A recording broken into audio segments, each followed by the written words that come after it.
Hello and welcome to today's 5-minute chat regarding how to manage the April changes in the health and safety regulations.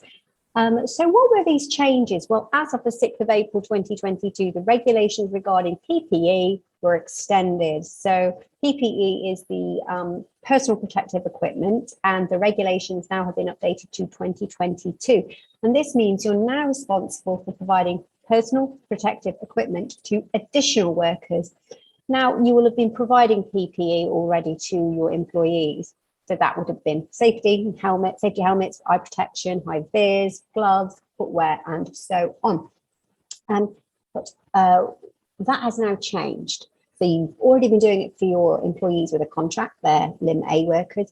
You now have to provide these to Limb B workers with whom you have a more casual relationship.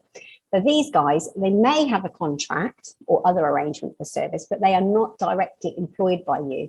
So the contract doesn't have to be written down, it can be implied. So for example, you could have offered someone work tomorrow, say, offered them it down the pub and you said, come to the site tomorrow, I've got some labouring to do. They turn up. They are likely to be one of these Limb B workers that you now need to provide PPE to.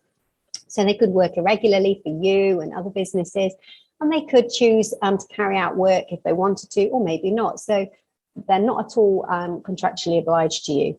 It's important to note that they're not in business for themselves. So that's that they don't advertise directly to customers. They work informally.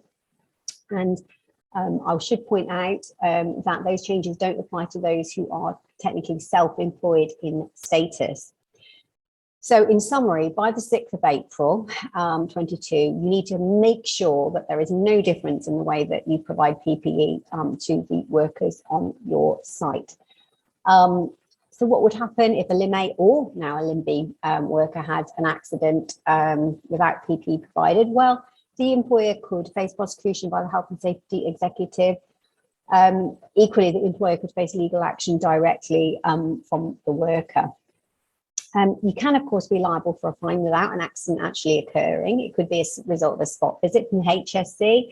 They might see that certain workers haven't got PPE, and it's your responsibility, as I've said, to provide it. And not only that, it must be well maintained, cleaned, serviced, replaced as necessary, and it should be properly stored. Okay. There's a couple of areas that might cause grief.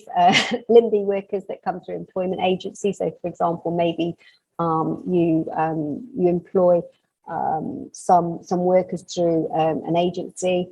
They're casual workers, so perhaps might just turn up for a week or something.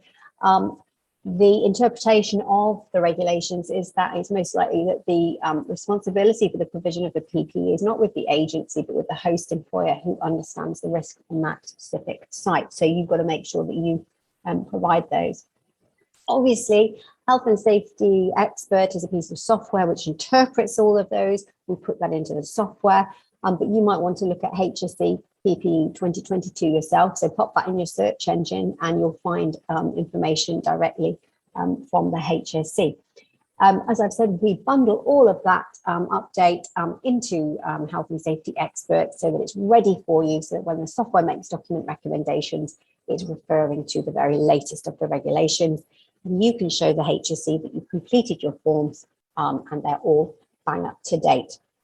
You're obviously still responsible for actioning the advice, but at least your documentation reflects the current legal framework. All right, so you can have a demo of Health and Safety Expert. You're more than welcome to trial the software. You could speak to our team today who can tell you more about the software. Thanks a lot for watching, and we hope to service your health and safety needs soon. Thank you. Bye-bye.